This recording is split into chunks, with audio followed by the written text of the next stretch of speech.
Using geometry postulates and theorems, we can solve the angles with the letters. So the only thing given is that this is 35 degrees, and this line is the same length as this line, and this line is perpendicular to this line.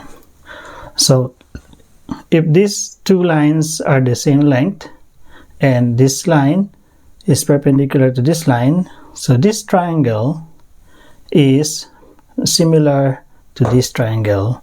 So if this is 35, this is also 35 degrees. Now this is the center, this is the radius, this is also the radius.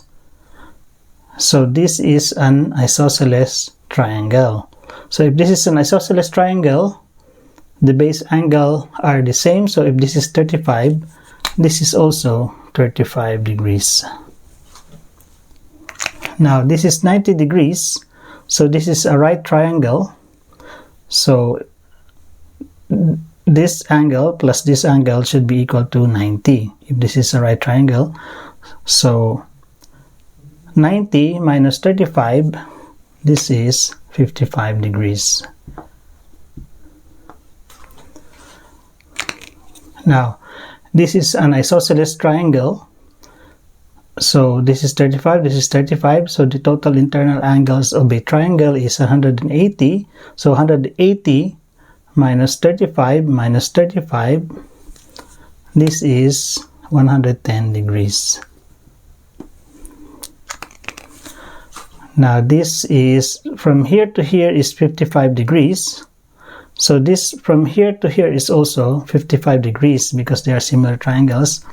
But if this is 35, we can subtract 55 minus 35, this is 20 degrees.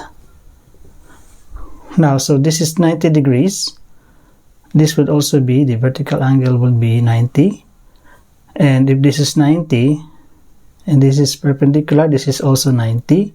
This is also 90. So this is a right triangle. This is 90 degrees, this is 20. So this would be 70 degrees.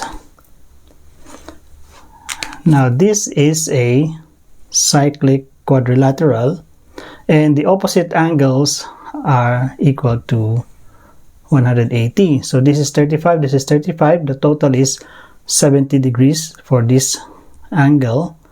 So this should be 180 minus 70.